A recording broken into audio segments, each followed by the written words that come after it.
This is my first video on my channel. Now I will upload one video daily for HTET and DSSB and UPTET. ठीक है, इस video में हम पढ़ेंगे matrices होती क्या है, इसके टाइप्स. ठीक है, मैट्रिक्स क्या होती है? Set of mn elements which belongs to a field f arranged in the form of rectangular array of m rows and n columns is called an m cross n matrix. कि matrix एक set है जिसके अंदर mn elements हैं और जो mn elements हैं वो कहाँ से आ रहे हैं? फील्ड से. And belongs to a field arranged in the form of rectangular array of m rows. जो mn एलिमेंट्स हैं इसके अंदर m रोज, जो मैट्रिक्स है इसके अंदर m रोज हैं एंड n कॉलम्स हैं. और जो ये मैट्रिक्स है ऐसे लिखी जाती है A11, A12, A13, A1n. ये इसका फर्स्ट रो हो गया. And A21, A22, A23 and A2n ये इसका सेकेंड रो. ऐसे ही इसका mth रो क्या है? AM1, AM2, AM3 and AMn.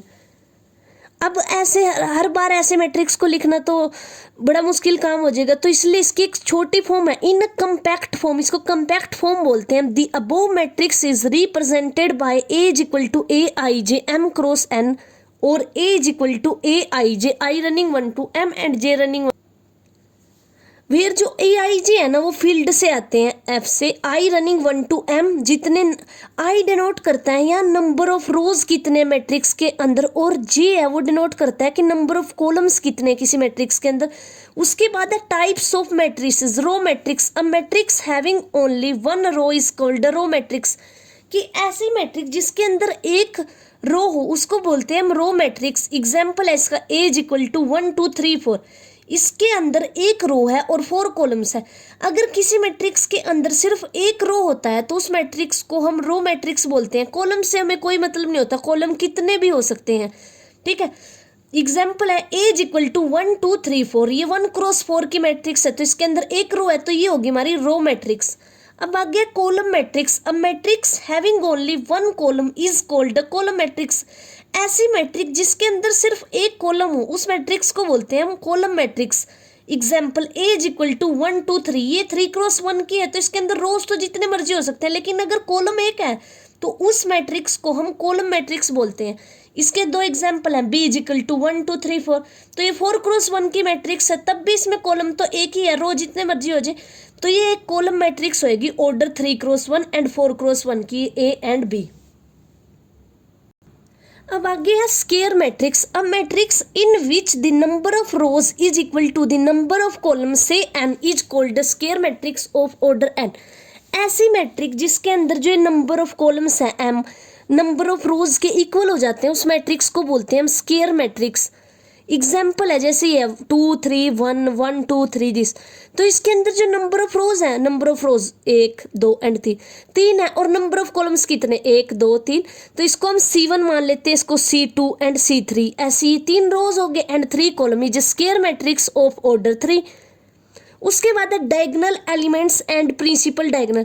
कि डायगोनल एलिमेंट्स क्या होते हैं और प्रिंसिपल डायगोनल किसको बोलते हैं. डायगोनल एलिमेंट्स वैसे बता देती हूँ पहले कि जो ये डायगोनल पे प्रेजेंट होते हैं, जैसे जिनके लिए I is equal to J होता है, जैसे A11 A22 A33. इसके लिए A11 क्या है 1, A22 क्या है 3 एंड A33 क्या है 4. तो ये हमारी होगी डायगोनल एलिमेंट्स. और जो जिस पे लाई करते हैं, ऐसी लाइन जिस पे डायगोनल एलिमेंट प्रेजेंट होते हैं उसको बोलते हैं प्रिंसिपल डायगोनल. अब डेफिनेशन से पढ़ लेते हैं कि the elements AIJ of square matrix A is equal to AIJ M cross N for which I is equal to J. कि ऐसे एलिमेंट्स को हम डायगोनल एलिमेंट बोलते हैं जिसके लिए I is equal to J हो जाए is called the diagonal element and the line along which they lie is called principal diagonal. कि ऐसी लाइन जिसके अलोंग वो एलिमेंट्स लाई करते हैं उसको बोलते हैं हम प्रिंसिपल डायगोनल. उसके बाद है आइडेंटिटी और unit matrix. A square matrix A is equal to AIJ M cross N is called identity or unit matrix if Aij is equal to 0 for all I is not equal to J and I is equal to 1 for all I. कि ऐसी square matrix जिनके लिए जो diagonal पर element है वो तो 1 हो जाए और बाकी सारे एलिमेंट 0 हो जाए, ऐसी स्क्वायर मैट्रिक्स को हम आइडेंटिटी मैट्रिक्स बोलते हैं. और इसको डिनोट कैसे करते हैं IN से. तो I2 is equal to 1 1 and 0 0। तो डायगोनल पे जो डायगोनल है, प्रिंसिपल डायगोनल है, उस पे 1% होना चाहिए और बाकी सारी एंट्रीज क्या हो जानी चाहिए 0। ऐसी I3 3 क्रॉस 3 की आइडेंटिटी मैट्रिक्स। अब हमने मैट्रिक्स के बारे में पता कर लिया और उसके बाद हमने उसके टाइप्स पढ़ लिए कि मैट्रिसेस कितने टाइप की होती हैं, उसके बारे में जाना कि row matrix, column matrix, square matrix. अब हम अलजेब्रा ऑफ मैट्रिसेस पढ़ेंगे। अलजेब्रा में क्या आता है? एडिशन, मल्टीप्लिकेशन एंड सब्ट्रैक्शन और मल्टीप्लिकेशन बाय अ स्केलर।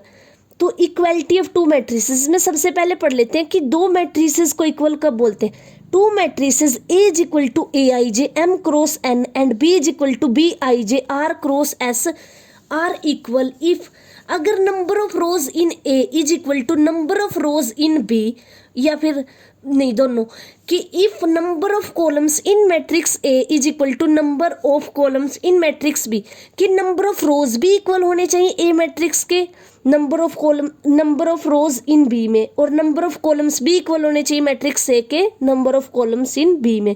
और जो कॉरस्पॉन्डिंग एलिमेंट है, जैसे A11 है वो B11 के इक्वल होना चाहिए, A12 है वो B12 के इक्वल होना चाहिए। ठीक है, एग्जाम्पल से समझ लेते हैं। A is equal to 3 2 1 x y 5।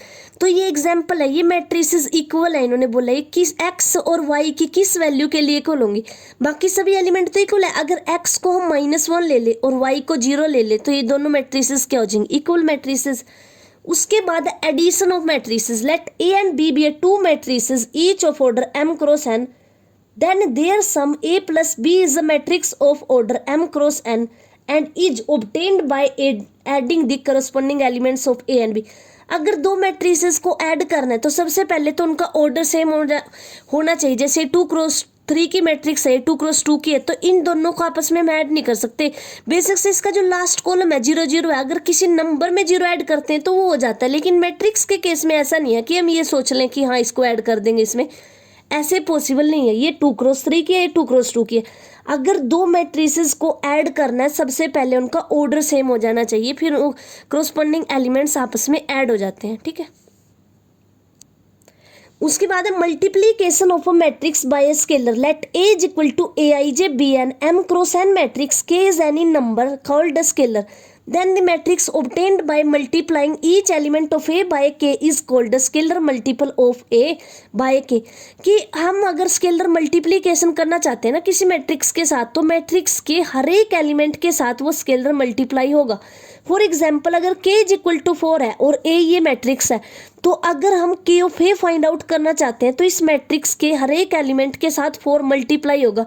4 into 1, 4 into 2, 4 into 3 and 4 into 4। ठीक है, अब आगे subtraction of matrices. For two matrices A and B of same order the subtraction of matrix B from A is denoted by A minus B and is defined as A minus B is equal to A plus minus B।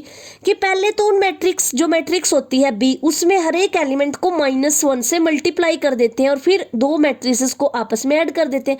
For example अगर हमें किसी ने बोल दिया कि 1 2 3 4 एक 2 cross 2 की matrix है और ये 1 2 0 3 ये भी 2 क्रॉस 2 की मैट्रिक्स है। अगर इसका नाम A है और इसका B है तो फाइंड आउट करो A माइनस B क्या होगा। तो सबसे पहले क्या करेंगे, -1 को अंदर मल्टीप्लाई कर देंगे हर एक एलिमेंट के साथ और फिर इन दोनों को आपस में ऐड कर देंगे, तो जो आंसर आएगा वो इन दोनों A माइनस B होगा। अब आगे है multiplication of matrices. Two matrices A and B are conformable. Conformable का मतलब है कि दो मैट्रिसेस की मल्टीप्लीकेशन कब पॉसिबल होगी। For the product A B if the number of columns in A, कि जो नंबर ऑफ कॉलम्स है ना मैट्रिक्स ए के अंदर वो नंबर ऑफ रोज के इक्वल होने चाहिए मैट्रिक्स बी के अंदर। अब n अगर p के इक्वल होया तभी ये दो मैट्रिसेस मल्टीप्लाई कर पाएंगे हम। Columns in A is same as the number of rows in B, तो जो हमें रिजल्टेंट मिलेगा वो क्या होगा, ए अगर m क्रॉस n की है, b p क्रॉस k की है, तो c है ना जो m क्रॉस k की मिलेगी हमें। जैसे ये एग्जांपल है, इससे समझ लेते हैं कि अगर a कोई 2 क्रॉस 4 की मैट्रिक्स है और b 4 क्रॉस 3 की है, तो 4 क्रॉस 4, तो यहाँ पे नंबर ऑफ कॉलम्स है वो इक्वल है number of rows in b के, तो जो c मैट्रिक्स आएगी वो 2 क्रॉस 3 की होगी। तो इनकी मल्टीप्लीकेशन पॉसिबल है क्योंकि number of columns in A is equal to number of rows in B. ठीक है, इसके बाद है positive integral power of square matrix की स्केयर मैट्रिक्स की अगर पावर करनी है तो वह कैसे करेंगे। For any square matrix we defined A1 is equal to A. अगर हमने पढ़ा है नंबर्स के केस में कि अगर ए कोई नंबर है, अगर बेस सेम है तो पावर्स ऐड हो जाती है, तो मैट्रिक्स के केस में भी ऐसे ही होता है सेम, कि अगर हमें ए की पावर n+1 फाइंड आउट करना है तो a raise to power n into A, where n belongs to natural number n। तो अगर a स्केयर फाइंड आउट करना है तो हम क्या करेंगे, a का हमें पता होगा तो a इंटू ए, या फिर a क्यों फाइंड आउट करना है तो a स्केयर इंटू ए। आगे transpose of matrix, if A is any matrix of order m cross n, then the matrix obtained from A by interchanging its rows and columns is called the transpose of the matrix A and is denoted by A transpose which is of order n cross m। कि अगर हम किसी matrix का transpose find out करना चाहते हैं तो जो उसके रोज होंगे ना वो उसके कॉलम में चेंज हो जाएंगे। जैसे फॉर एग्जांपल कि ए कोई मैट्रिक्स है 1 2 3 4, ए ट्रांसपोज क्या होगा, जो इसका फर्स्ट रो है वो इसका फर्स्ट कॉलम बन जाएगा, जो इसका सेकंड रो है वो इसका सेकंड कॉलम बन जाएगा। तो A transpose equal to 1 2 and 3 4। अब ये अगर तो इससे ऑर्डर में भी डिफरेंस आता है और जो एलिमेंट्स है वो भी चेंज होते हैं। तो अगर ए कोई मैट्रिक्स है 1 2 3 4 5 6, तो ये 2x3 की मैट्रिक्स है, तो जो चेंज करने के बाद है जो फर्स्ट रो है वो फर्स्ट कॉलम बन जाएगा और जो सेकंड रो है वो सेकंड कॉलम बन जाएगा। तो ये हमें 3x2 की मैट्रिक्स मिलेगी ए ट्रांसपोज। उसके बाद ना properties of transpose, if A transpose and B transpose denote the transpose of A and B respectively, then तो ए ट्रांसपोज का ट्रांसपोज ए के इक्वल होगा। ये इसकी प्रॉपर्टी होती है कि अगर किसी मैट्रिक्स का हम ट्रांसपोज फाइंड आउट कर रहे हैं ना तो उसके ट्रांसपोज का ट्रांसपोज ए के इक्वल होगा। इसे हम ऐसे समझ लेते हैं कि अगर ए 2x2 से कर लेते हैं कि अगर ए कोई मैट्रिक्स है A11 A12 and A12 and A21 and A22, ये हमारे पास 2x2 की मैट्रिक्स है, तो A ट्रांसपोज क्या होगा, A11 जो फर्स्ट रो होता है वो फर्स्ट कॉलम बन जाता है, A12 and A21 and A22 जो सेकंड रो होता है वो सेकंड कॉलम, तो 2x2 की ही है मैट्रिक्स। तो A ट्रांसपोज का ट्रांसपोज क्या आएगा, अब जो फर्स्ट रो होता है वो दोबारा से क्या बन जाएगा, फर्स्ट कॉलम, तो A11 A21 and A12 A22। तो ये मैट्रिक्स देख लो और ये मैट्रिक्स देख लो, दोनों क्या है, इक्वल। तो A ट्रांसपोज का ट्रांसपोज A के इक्वल होता है। अब सेकेंड प्रॉपर्टी क्या है इसकी कि A प्लस बी का transpose is equal to A transpose plus B transpose के इक्वल होता है। ये भी सिमिलरली ऐसे ही वर्क करेगा जैसे ये A प्लस बी, चाहे पहले ऐड करो उसका ट्रांसपोज लो और चाहे ट्रांसपोज करने के बाद ऐड करो, दोनों मैट्रिसेस सेम आती हैं। अब उसके बाद है ए बी का whole transpose equal to B transpose A transpose, ये रिवर्स में ओपन होता है। जैसे अगर ए कोई मैट्रिक्स है A11 A12 A21 and A22, B भी कोई मैट्रिक्स है B11 B12 B21 and B22, तो पहले सबसे पहले ए बी निकाल लेंगे। तो ए बी निकालने के बाद और बी का ट्रांसपोज ले लेंगे और फिर ए ट्रांसपोज। इसको कर लेते हैं कि अगर ए कोई मैट्रिक्स है A11 A12 and A21 A22 और बी कोई मैट्रिक्स है B11 B12 and B21 and B22, तो अगर ये मैट्रिक्स है तो ए बी क्या आएगा हमारे पास, A11 जो इसका फर्स्ट रो होता है वो इसके फर्स्ट कॉलम से मल्टीप्लाई होगा। अगर ये A11 B11 plus A12 and B21, और इसका अगर ये वाला एलिमेंट निकालना है तो इसका जो सेकंड रो है वो इसके फर्स्ट कॉलम से मल्टीप्लाई होगा। तो A21 B11 plus A22 and B21, उसके बाद है A11, इसका अगर ये वाला एलिमेंट निकालना है तो इसका जो फर्स्ट रो है वो सेकंड कॉलम से मल्टीप्लाई होगा। तो A11 B12 plus A12 and B22। अब ये एलिमेंट निकालना है तो इसका जो सेकंड रो है वो इसके सेकंड कॉलम से मल्टीप्लाई होगा। तो A21 and B21 plus A22 and B22। तो अब ए बी का ट्रांसपोज क्या होगा हमारे पास, ए बी का ट्रांसपोज तो जो फर्स्ट रो है वो फर्स्ट कॉलम बन जाएगा।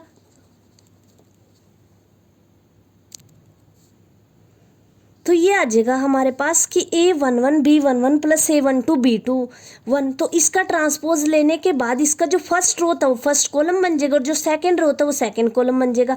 तो अब ऐसे ही बी का ट्रांसपोज करेंगे तो फर्स्ट रो फर्स्ट कॉलम में चेंज हो जाएगा। ऐसे ही ए का ट्रांसपोज क्या होगा, A11 A12 and A21 A22। तो B transpose A transpose find out करेंगे तो हम देखेंगे कि ए बी का transpose is equal to B transpose A transpose. ठीक है,